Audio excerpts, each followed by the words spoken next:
we're so glad you took the time because we have some very important issues to discuss that really involves all New Yorkers. I'm Cheryl Wills, your friend Cheryl Wills from Spectrum News New York 1, and it's always an honor to be associated with Elmhurst Hospital. I'm not just saying that. I was born at Elmhurst Hospital just 20 or so years ago. There's a light after the or so, but anytime Elmhurst does a program, it's always so powerful. It's always so informative. And it's an honor to be part of this Black History Month program today. So here's the theme today: health equity beyond COVID-19, lessons learned. And this is so timely because as we speak live on New York 1, the governor lifting some of the mask mandates only for businesses. So this could not come at a better time. We have an incredible panel of experts and elected officials and legislative leaders here where we're going to really have a conversation that seeks to empower and inform you. But before we get started, I am honored to introduce the new CEO of Elmhurst Hospital. She is celebrating her first anniversary at the helm. Please welcome Helen Arteaga. Hi, Helen.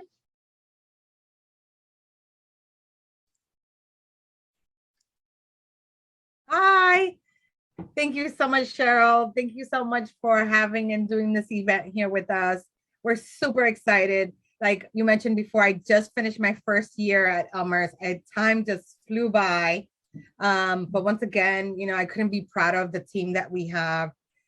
Everyone from the person that's registering our patients all the way up to doing complex surgeries on our patients. We really showed up for our community once again during the fourth wave of the pandemic. So once again, my name is Helen Arteaga, and I'm the humble and proud CEO of Elmhurst Hospital. I want to wish everyone an amazing and joyful Black History Month. We really take this month to really ponder and really reflect on where our Black community is currently and where it should go and what we need to do to get there. So thank you everyone for joining this special program here today. I really want to thank our Borough President, Donovan Richards, who's here and who's always has Elmhurst's back. And it's like having I always say that he's my brother. So I love having him, and him being part of this event just feels like more like home. I also want to thank Monet Schultz, the rep from Assemblyman Anderson, for being part of this important discussion today. As well, we're going to have a few videos of thank yous and welcoming from Mayor Adams, Speaker Adams, and Public Advocate Jumaane Williams.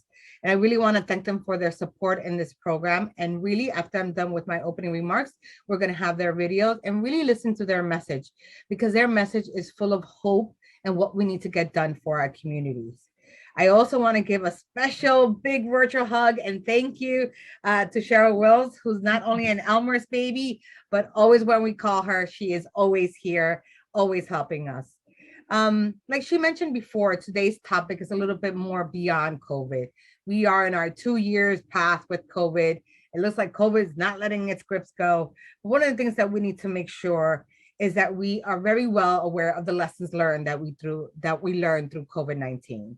Particularly the devastating effects that it's had on our Black and Brown communities, the patients that we serve here at Elmhurst mostly, the long-lasting economic and mental health impact it's had on our communities, which translates into higher deaths, more severe illnesses, loss of income, more behavioral health issues, and access to healthcare, which is, I hope, some of the items we get to speak on today.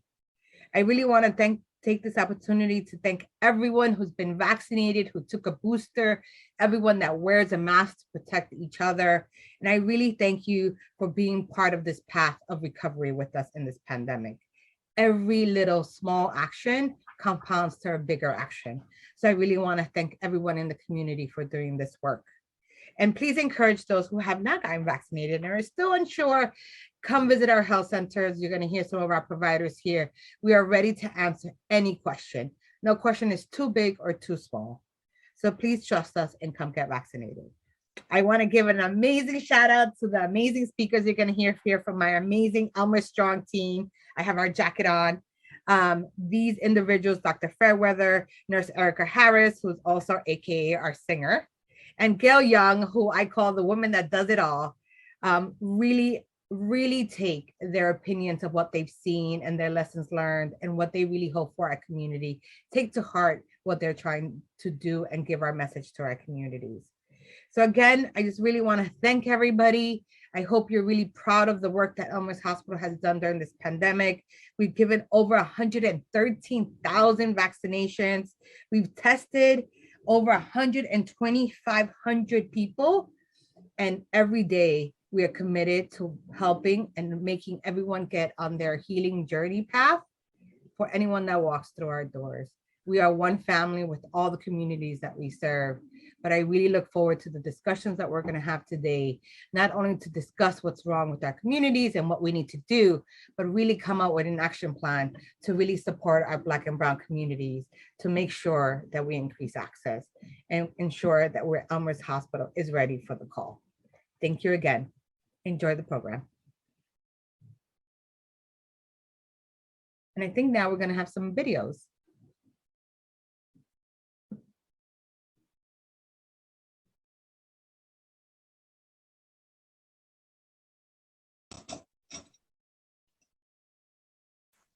Peace and blessings to everyone. This is Jumaane Williams, your public advocate. I'm so grateful to have this conversation convened because it is absolutely critical that we learn from this moment to protect our communities in the future. And I'm honored to join this Black History Month event, although I look forward to the day when we can just celebrate history. But until then, this month and these conversations are important. This pandemic and the disparate and devastating impact it has had on our communities of more color is now a part of Black history. The last 2 years have demonstrated in stark and tragic terms the inequities of our public health and public safety as COVID-19 exposed and exploited ingrained failures. Elmhurst is home to the hospital most overwhelmed by a public health crisis at the start of the pandemic and most underfunded before it. Decades of underinvestment in health services created the condition for the coronavirus to spread most rapidly, the public health system to be overrun most quickly, the pain to be felt most deeply. Throughout the pandemic, we refused to learn the lessons of the past, reacting instead of being proactive, and existing health disparities were known and ignored. Racial inequities and biases, implicit and explicit, have pervaded our healthcare system. Addressing this underlying imbalance requires education, investment, and intention. Inequity will not resolve itself in the wake of this pandemic. And when we write this chapter in Black history, I will think too about the frontline hospital workers who put themselves at risk, who lost their lives protecting the lives of others when our city, state, country failed to protect them. We owe it to them to make systemic change now. It was Sandra Lindsay, a nurse here in Queens, who was the first person to be vaccinated, a shining example of strength for our country. She too is a part of Black history. And it is examples like hers that I look to with hope for what we can achieve in healthcare equity in the future. Thank you. Peace. Greetings. I'm City Council Speaker Adrienne Adams, and on behalf of the entire New York City Council, I want to wish you a happy Black History Month. February is a month to celebrate, reflect, and commemorate the achievements and contributions of African Americans in this country. It's a time to learn from and pay tribute to the leaders who helped pave the way for us to be here today, while also looking ahead to the work that we must do to create a brighter tomorrow. As the first Black Speaker of the New York City Council, I am tremendously proud to stand on the shoulders of giants who came here before me. Trailblazers like Adam Clayton Powell Jr., Mary Pinkett, Shirley Chisholm, and David Dinkins broke barriers and glass ceilings in the halls of government. And while I'm the first Black Speaker of the Council, I know that I will not be the last. This Black History Month, we are more than committed than ever to continuing the fight for justice and equality that our ancestors began. We draw from the lessons from the past and advocate for a better future. And we will do this together in unity. Thank you. And once again, happy Black History Month.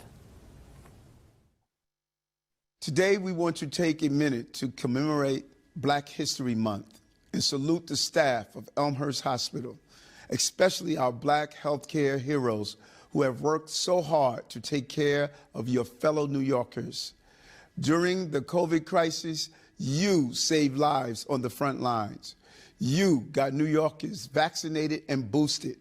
You are keeping this city going and getting stuff done. You have made history. New York City is coming back strong because of you. On behalf of 8.8 million New Yorkers, thank you for everything you've done for all of us.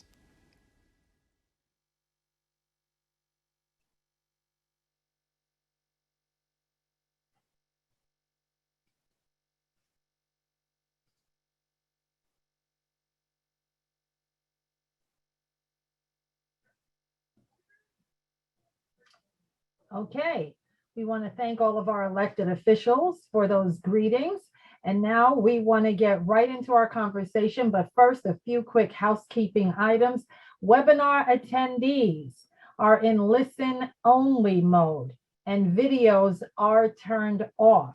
We ask that you please place your questions in the Q&A box to streamline the Q&A portion for our moderators. We do welcome respectful conversation in the chat box. Transcription should appear on the bottom of your screen. And if you're unable to see the closed caption, please click on the live transcript with the CC icon at the bottom of your Zoom window to view. And I want to thank Helen, our wonderful CEO of Elmhurst, for those beautiful remarks. And she mentioned the panelists, but I just want to reiterate it, who's with us today, and just give you a brief description of their titles. So Dr. Philip Fairweather is with us today. He's the Emergency Department Associate Director. Erica Harris, registered nurse, is Ambulatory Care Nursing Lead.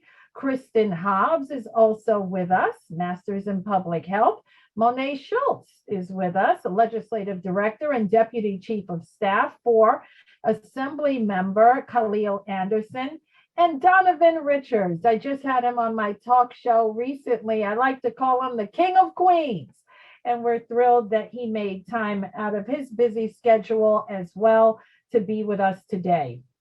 So let's start with Dr. Fairweather. Dr. Fairweather, I'm so glad you're here because you're on the front lines of this pandemic. And here's the question we want to lead off our conversation today. So many inequities in healthcare were unearthed over the course of this horrific pandemic. As we are entering now year 3, what are your reflections on those inequities now, and what have we learned, and how will it change the landscape going forward?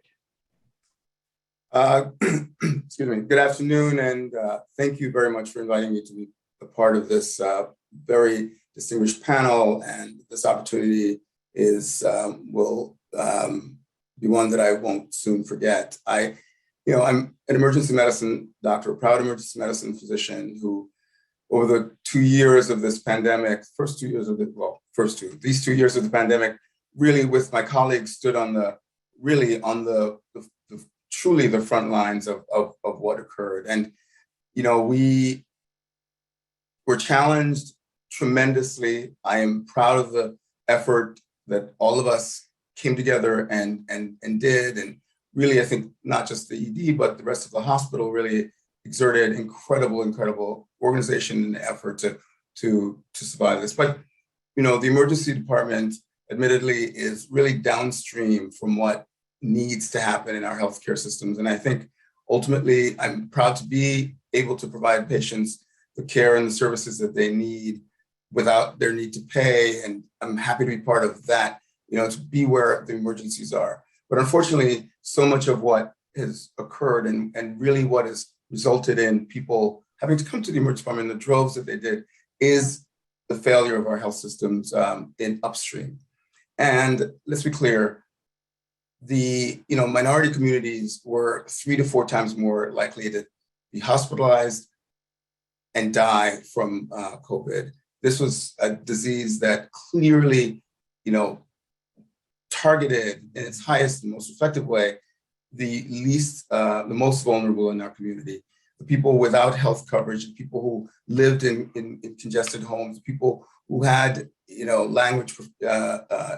limited language proficiency, the people with comorbidities. And so these were people who were clearly hardest hit. And it is a tremendous awakening. And again, this is not the first time that we've really understood this, these communities to be at risk, but this unveiled or really opened up for everyone the reality of our current situation. Health and Hospitals and Elmhurst Hospital in particular, we're proud providers of the service as a safety net hospital that really has no matter your immigration status, your economic circumstance, we took care of you, and we took care of you equitably, and I think we're very proud of that. Yeah. But the question of what will and how will the healthcare landscape change, I want to be optimistic, and but we're challenged. I think that it is very heartening that our governor recently announced $10 billion worth of additional support for the health systems, and that's essential. But I really think even before we look at them, and in addition to looking at the healthcare specifically, I really hope that we as a community pay more attention to, and I think it's fitting that as part of the panel, there are elected officials here. Voting is a critical part of how we are going to get the priorities of healthcare passed, and really empowering and alerting and educating our citizens about the power of the vote. Because I think ultimately we really have to look at universal healthcare as the way that at least levels the playing field in this regard. And it's troubling to me to look at and consider what the people who were most affected with diseases, many of which are preventable or at least certainly addressable, came and were really most seriously affected because of the lack of access. So I do think there are other issues, of course. Our communities need to trust the health system and trust the providers. And so there are many things that will need to be sort of looked at in the coming months and years. This challenge isn't over, but I think it's tremendous, and the reality is that there is a tremendous bit of work to be done, and I'm looking forward to really sort of hearing what our elected officials what their priorities are, because I think it's ultimately where much of the effort is going to certainly lie. Yeah, thank you for that, Dr. Fairweather. And we're going to get to the elected officials and legislative leaders who are here in a moment, but I want to bring Erica Harris into the conversation. Ms. Harris, you heard Dr. Fairweather, someone who is an emergency department leader, and he used the word failures. He used the word challenges.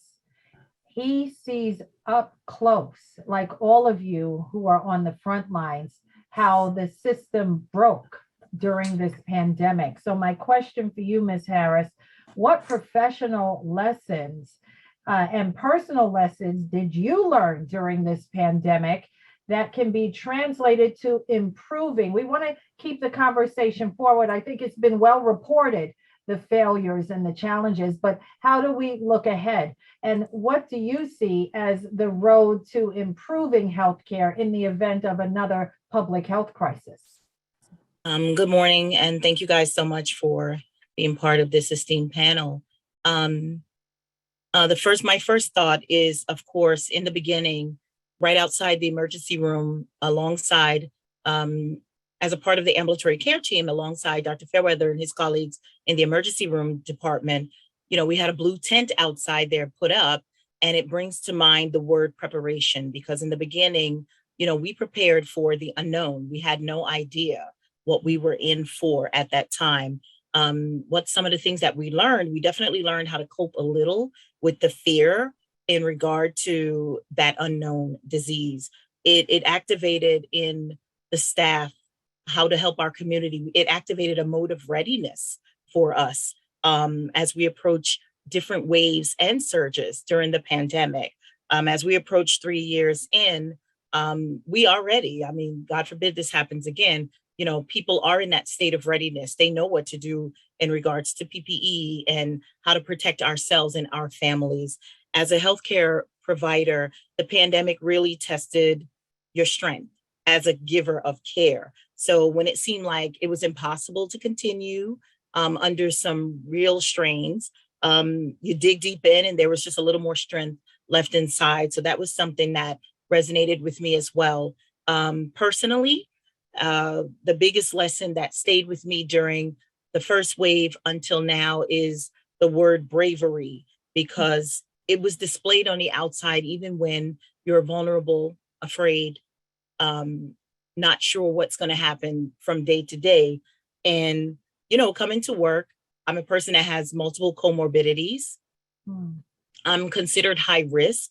And I came to a place where I had coworkers and friends who died, and it was really difficult. So that's something that I didn't even know that I could do until we were put to that task. And that's something that stayed with me from the beginning till now. As it translates to healthcare outcomes, the equal spreading of information is crucial. Yeah.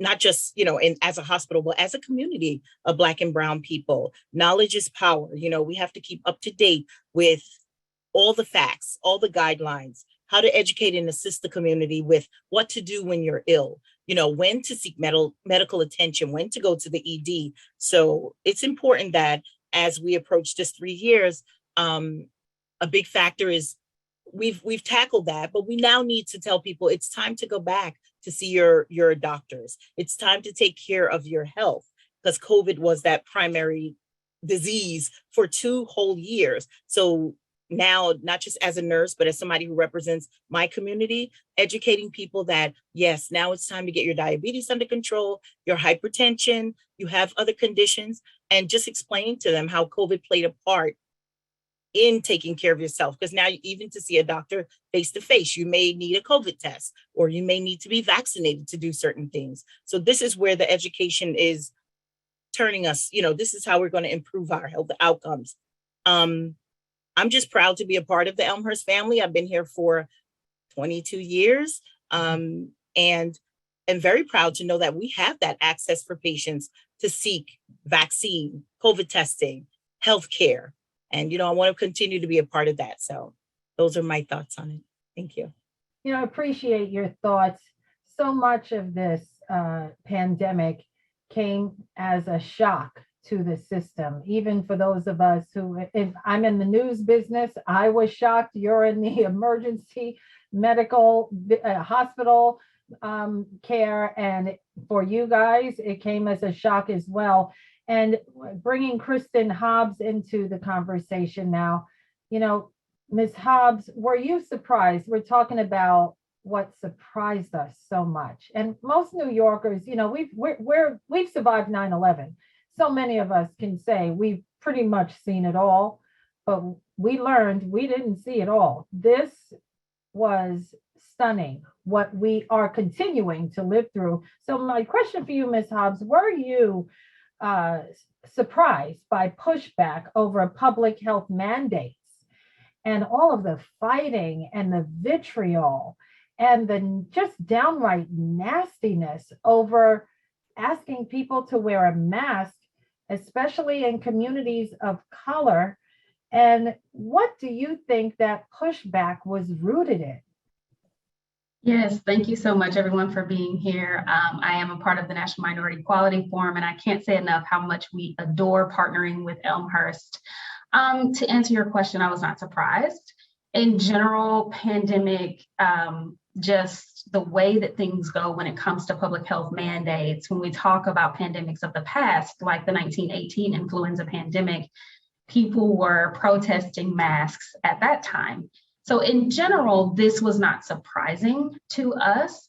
I think Dr. Fairweather and Erica Harris both mentioned some critical things that really, really drive what that pushback, especially in communities of color, Black and brown communities, was rooted in. And a lot of it is the failure of the upstream healthcare system and upstream public health. So a lot of times and a lot of historical interventions for public health have been really downstream, focused on people's behaviors, but not focused on changing systems and shifting to systems change.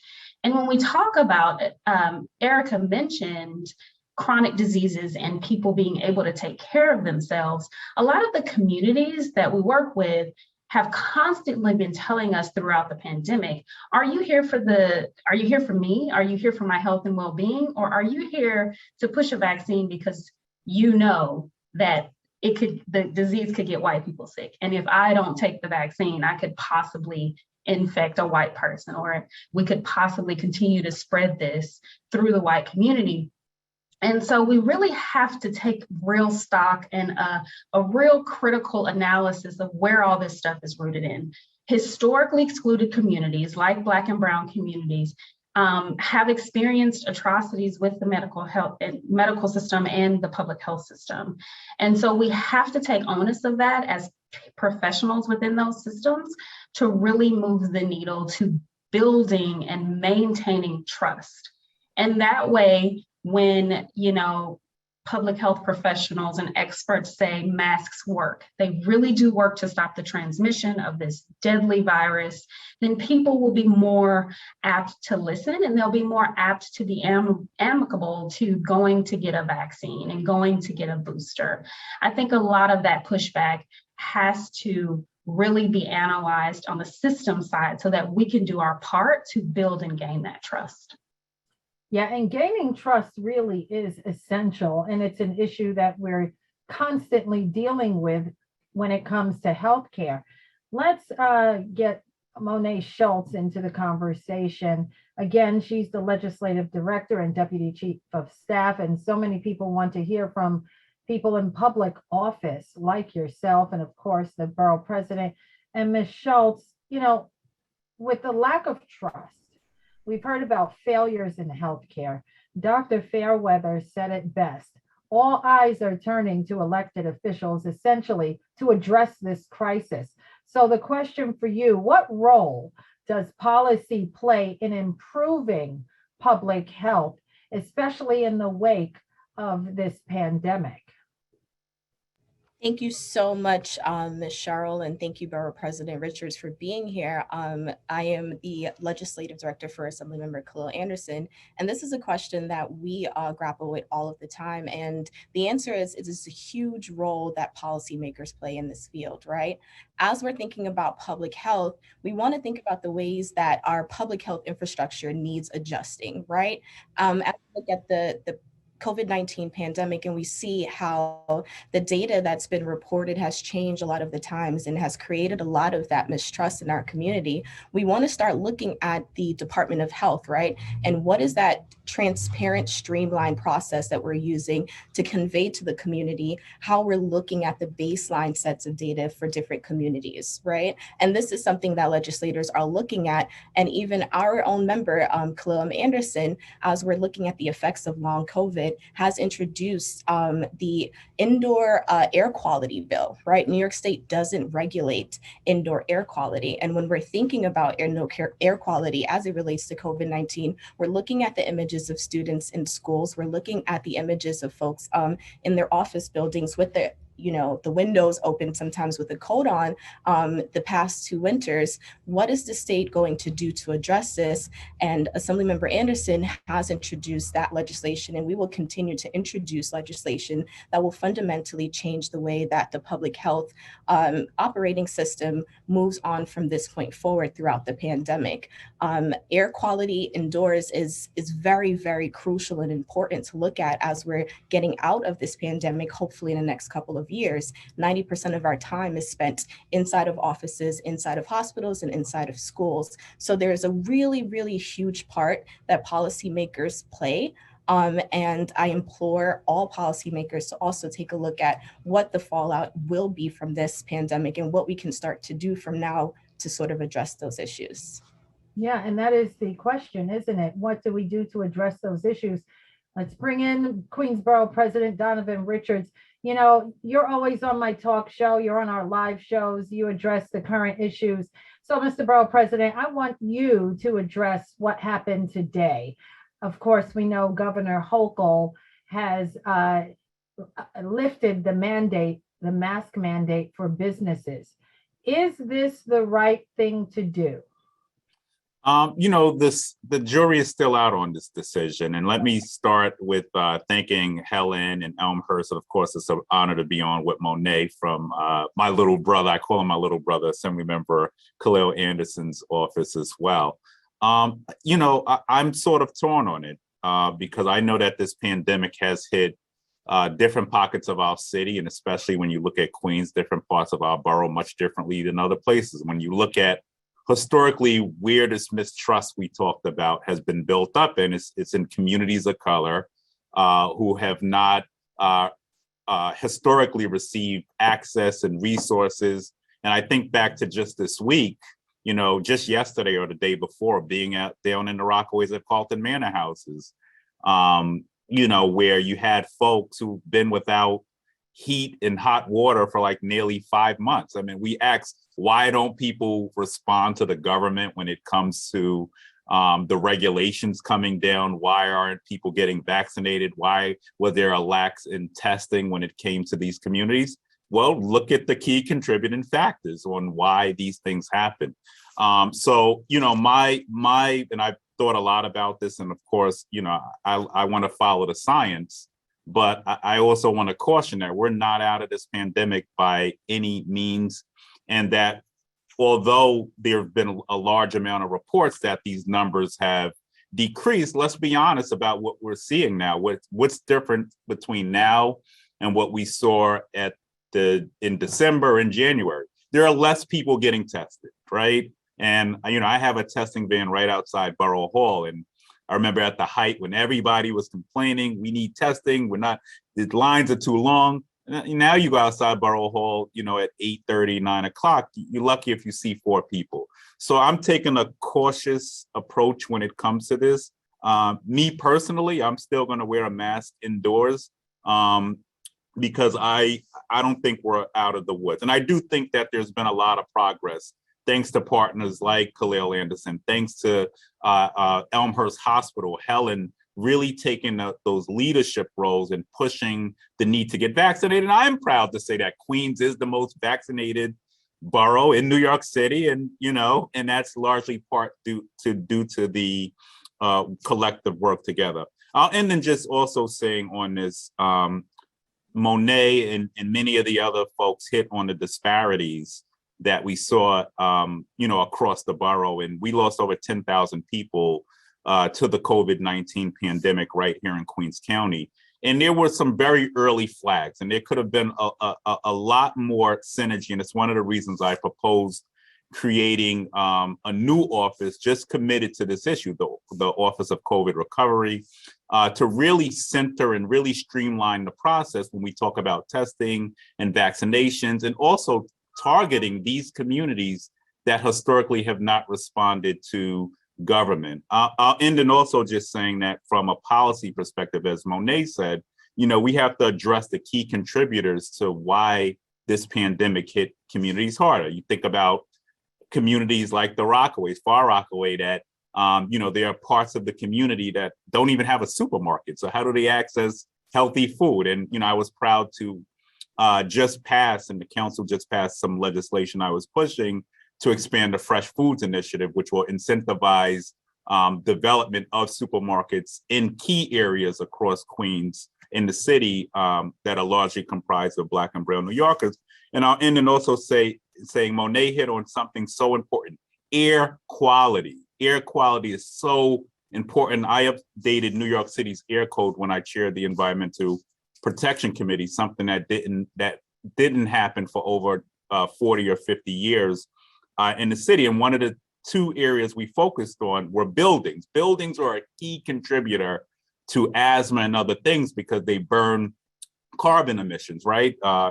Number 6 oil, number 4 oil, the dirtiest oil you can burn in the building. And they're key contributors to why our air quality is poorer in certain neighborhoods. So we need to continue to look at policy on every facet, from housing to the environment, to transportation, to food access. Glad the mayor's talking about a plant-based diet, but if you can't find fresh food in your neighborhood, you know, how are you going to have access to that? So we got to focus on those things.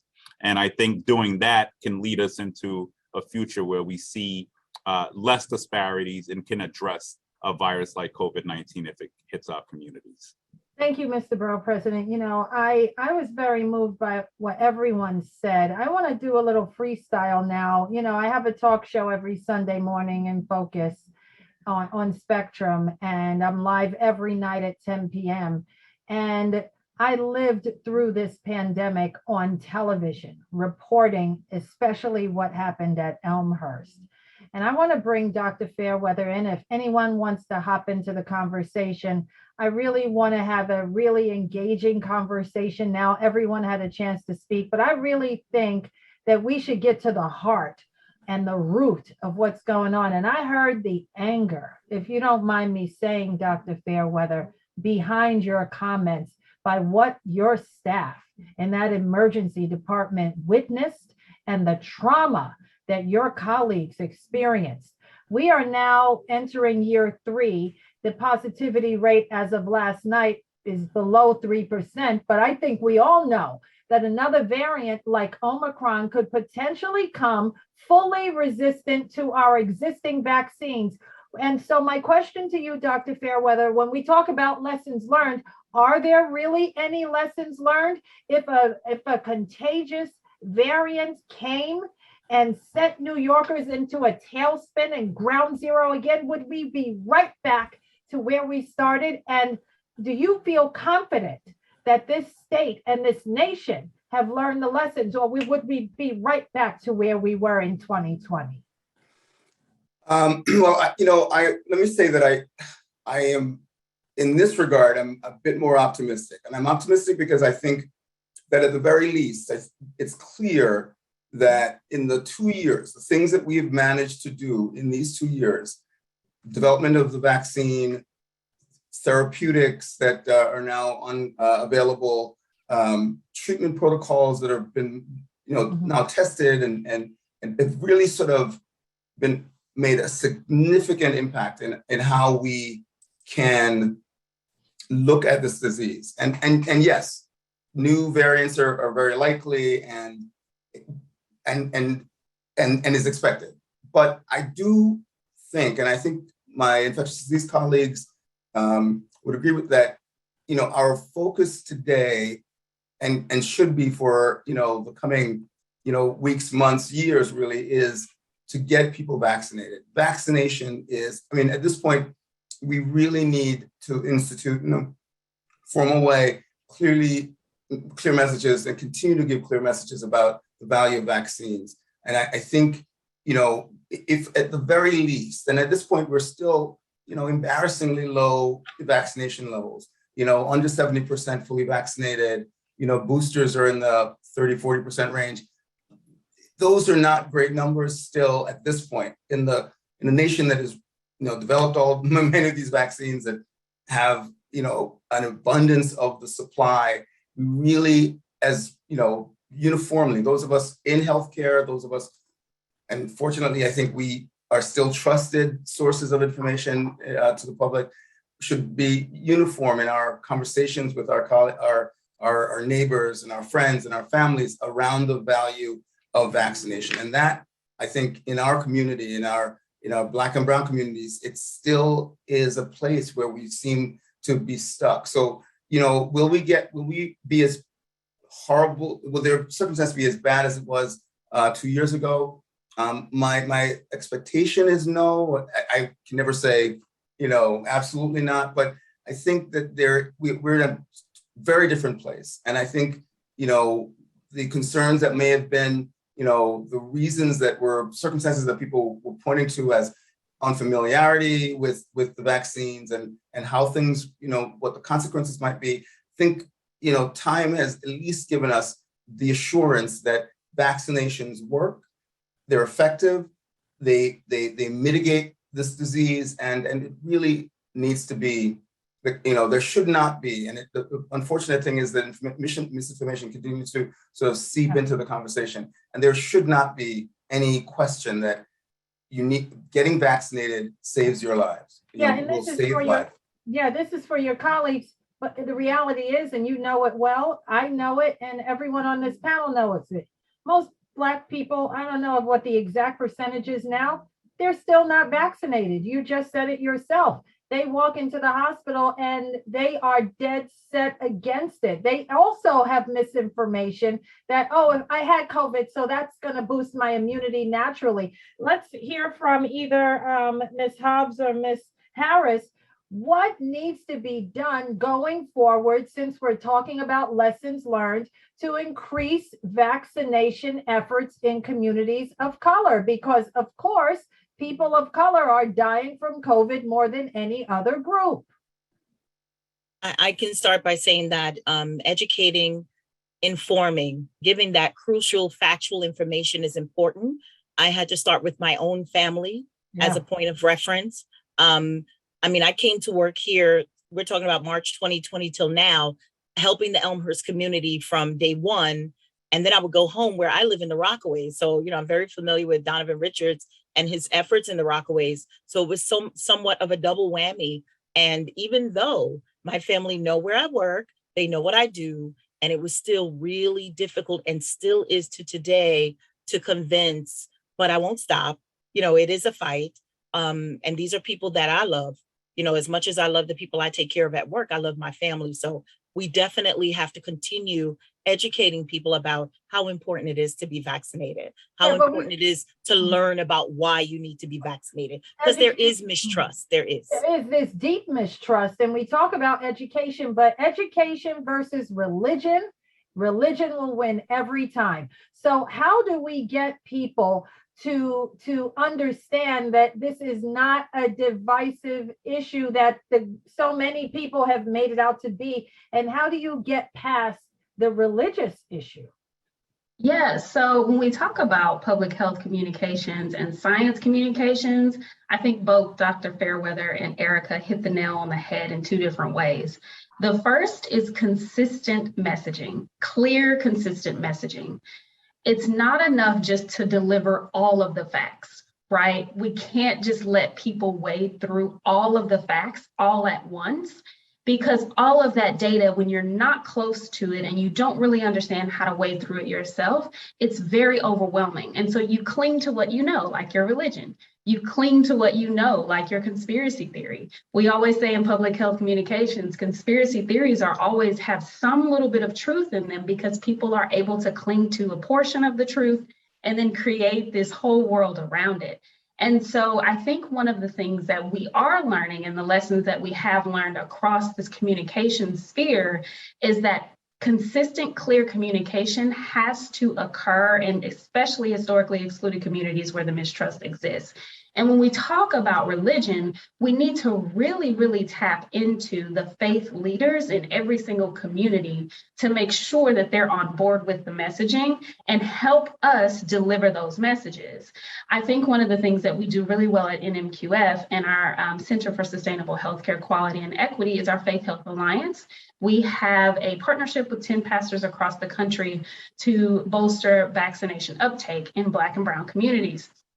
And one of the things that's vitally important is allowing the faith leaders to lead and tell us that's the wrong messaging. Do not come in my church talking about that. Do not come in my synagogue or my mosque talking about that. We're going to say it this way, which it will include the factual information and the information that will drive out the misinformation and disinformation, but it's packaged in a way that's culturally responsive and culturally relevant and culturally appropriate. We've really, and I say we as the broader public health sphere, we've really missed the mark on that clear, consistent communication. There's back and forth about, now you're vaccinated, you don't have to wear your mask, but wait a minute, you should wear your mask because breakthrough. It's people really just don't understand how to wade through all of that. And we have to be clear and help them with really good sound bites of information that last for a while until we can bring everyone on board. You're absolutely right. And even us in the media, we've dealt with we're hearing this one day, the next month we're hearing something else, and the confusion has been incredible. And this is for anyone. We have 5 minutes left before I turn it over for our next segment. But Governor Hochul is under tremendous pressure. This is step one, her lifting the mandate for businesses. Step two is going to be, of course, getting the masks out of those schools. She is under incredible pressure. Is it, and anyone can hop in and answer, is it too early as we look forward to lessons learned to remove masks from schools? That's a hot potato. I know nobody wants to. I got my son is in school. I mean, you know, I honestly think, and you know, obviously, D3, my son who is 6, you know, goes today. He had his mask on.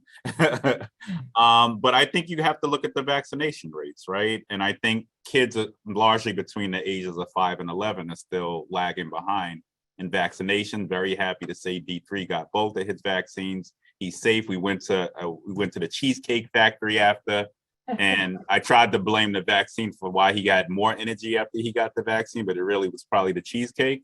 But the bottom line is that, you know, we need to see the vaccination rates increase. And even, you know, though he's vaccinated, he's fully vaccinated, you know, we've received notices that he was a close contact, you know, like a month ago or 2 months ago. And we still often hear those stories from parents across the school system. So I think it's important to really push H&H to really get back to the bread and butter, something they were doing earlier in December, you know, really working on a plan to get all of these kids vaccinated within the school system. I sort of seen a drop off on that strategy recently, and I think they need to, the state in particular needs to make sure that that's happening before they drop a mask mandate at the schools. Okay. I might also just add one quick point, and I think that, you know, I'm reassured, or at least encouraged, by the conversations, the one-on-one conversations I've had with people, both at work and outside of work, when, you know, the work for the rest of this time, I think, in terms of vaccination, is going to be it's obviously going to be more difficult, but each person has a certain threshold that you need to meet, or that they need to get to before they decide. And I'm actually reassured that we just have to be more patient. We need to be more patient with our personal time as physicians. I think I'm reassured, and I'm happy that people still trust us.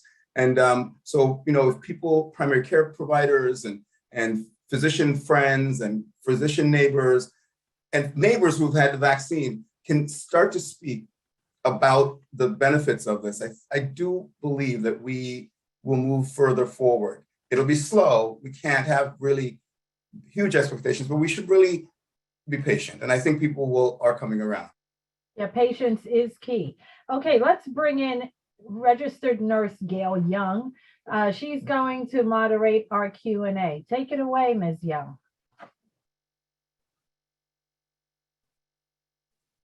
Good morning, everyone. It's so good to be here. Hi. We don't have much coming in from the public, but just a couple. And again, it's on mask mandate. And we have one participant from California who's actually wanting to have an answer on what we think about a California mask mandate, removing masks statewide come February 15th. And I know some of you have already addressed this issue here in New York, where some of our masks are coming off in Long Island, Nassau County. So I'm just going to put it out there to any one of you. I know this is all the way in California, but we want to acknowledge our Californian that took the time to join us today. Absolutely. I'll go ahead and answer and just piggyback off of what Queensborough President Donovan and Dr. Fairweather said. Really looking at vaccination rates is vitally important in every single situation when we talk about removing protections. So I don't know if any of you were ever privy or you saw in a lot of the news outlets like New York Times and Washington Post, they published what we call the Swiss cheese model.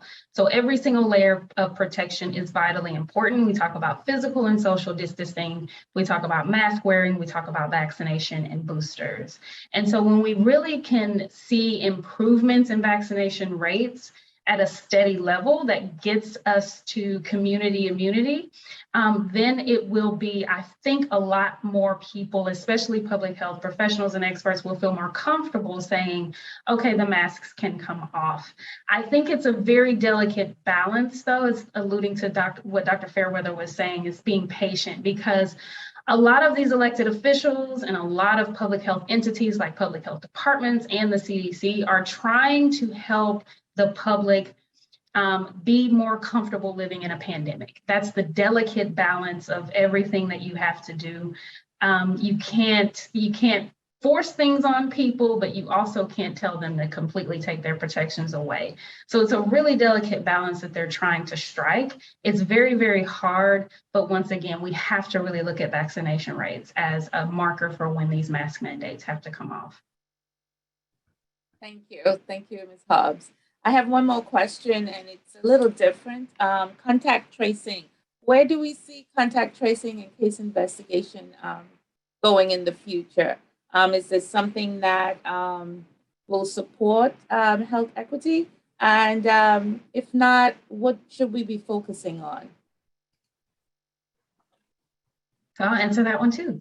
And Dr. Fairweather, I saw you about to unmute, so I'll say really quickly, I think contact tracing also has to involve, when we talk about health equity, the other factors that we don't really consider when we consider the measure of the COVID-19 pandemic impact. So we're not just talking about transmission and death, we're talking about hospitalizations, we're talking about long COVID. And so contact tracing needs to, in some way, really involve all of those other things so that we can reach an equitable outcome, because we know that this pandemic will probably create a lot of disabled people, a lot of people living with disabilities. So we have to really be mindful of that as we move to contact tracing. Dr. Fairweather. Yeah, I agree. And I think that, it is the one way that I think we can continue to understand sort of what is happening in our communities, is to understand, how people are engaging with each other, what risks are they taking, what the exposures are now that may not, be understood. We are still in a time or in a place where new variants may rear their heads, and it's said, and it's something that we would need to. It's a mechanism that I think is important to have at the ready to be able to continue to understand what spread rates are and what consequences are of new variants, or even, yes.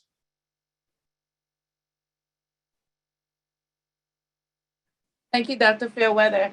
Another question, and I'll direct this to Erica. I don't want to put you on the spot, Erica, but do you have any ideas of how we could encourage parents to vaccinate their 5 to 11-year-olds? I mean, in my opinion, we really have to lead by example. In the beginning, there was, we saw a lot of parents rushing to get their children vaccinated, but these were parents that had that belief that vaccinations work. That's the easy crowd. It's really harder when you have parents themselves who are not vaccinated. And it's much harder, of course, because if they're not vaccinated, they won't have their children vaccinated. So again, as Kristen brought up, it's you have to have that soundbite that's going to help a parent understand the importance of getting their child vaccinated. I know in my personal life, a lot of it is geared around children doing certain activities, and they won't be able to do them if they're not vaccinated. So that helped a bit. But I mean, it's a difficult and uncomfortable conversation that has to be had, especially if you have a lot of family members that have children who aren't vaccinated. I mean, at Elmhurst Hospital, we're about to start the younger children, the babies, and I hope that this is also going to increase those vaccination rates, because that's what's going to drive how optimistic we can be about these mask mandates. And I mean, I'm cautiously optimistic for New York. You know, we're a resilient city, but, you know, I want to see people vaccinate their children, their babies, everyone. But and at the same time, keep each other safe and not just think once we're vaccinated, we can take off all of our masks all of the time. So.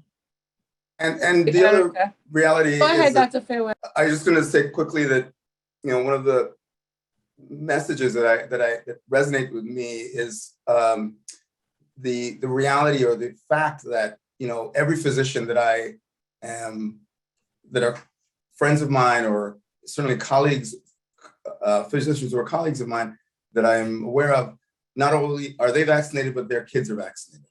And so, you know, when our kids are our most precious, you know, parts of our lives, and if you have enough trust and belief in the value of the vaccine and make that part of the conversation that we have with people, then I think that also is another layer of engagement that I think potentially has resonance and value. Thank you, Dr. Fairweather and Erica. Do we have time for one more question?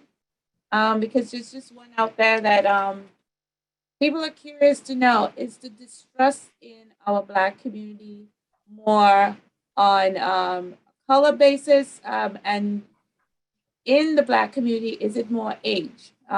Do we find more mistrust with the older adults or the younger adults? Who are we finding more mistrust in age-wise? I think really quickly, it's across the board, because I always tell my colleagues, especially my white public health colleagues, Black people don't forget. So not only do we not forget, we teach our children, right? And we really have to, in order to take a critical analysis of the mistrust, understand how that has compounded for 400 years. So I think from my perspective, it's both, you know, younger and older generations. I would like to just add to that. I would say in what we see, and I can speak from, I guess, a younger generation, whatever that means. I would say social media has a lot to do with the distrust that we're seeing across the board for all age groups, right? And as we're thinking about the ways that the communities are developing and we're moving towards technology, this is something that government, public health experts, and just everyday community members will have to grapple with, right? How are we tackling information? How are we centralizing information? What does that look like? And how could that cross cultural lines? I see a question in the chat box about what this uniqueness that American society have about privacy and security, right? We think a lot about the individual and not the community. So I would say if we want to start pulling back those layers of mistrust, we have to start with building community care. And that's something that our office at the Office of Assemblymember Khaleel Anderson is very, very staunch about, is recentering the focus around community care in these conversations. And that helps to alleviate that level of mistrust. And I'll add on that. And I think Erica hit on this earlier, the importance, and I think Kristen too, on the importance of having community partners that are trusted, right? Because if you have that clergy member or, you know, that nonprofit organization that's, you know, has some trust within the community, their message can resonate much better with the public than any government. As nice as I am, you know, I mean, I've had debates on Mott Avenue in the barbershop with folks on getting the vaccine, and sort of, you know, we've allowed the message to be hijacked. You know, and you know, there are some, I don't even know if they're legit, is there something called a legitimate street doctor, but there are some folks out there that, and I call them, they got PhDs when it comes to this vaccination, player hated degrees, and they don't even have they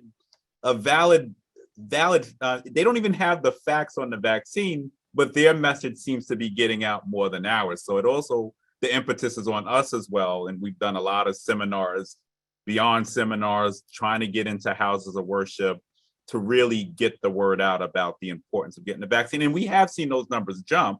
I mean, we went from, I think in the Rockaways at one point, around a 33% vaccination rate. And we hit that about that 60 mark, but it took a lot of work to get there. And it really was relying on those community partners to also be helpful there. So there's a lot of work to get past, as Monet eloquently put it, past the social media doctors.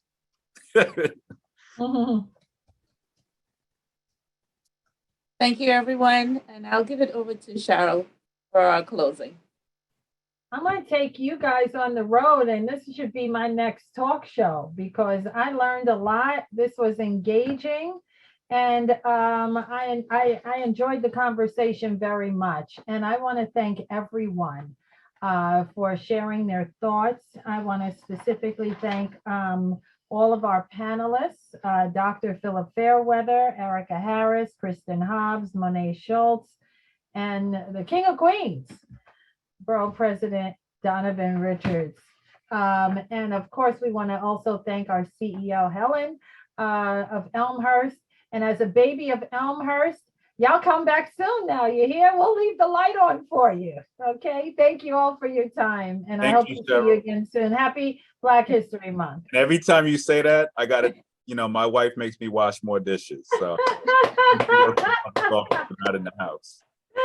I know. Be safe, everyone. And thank you. You as well. And thank you. Everyone. Take care.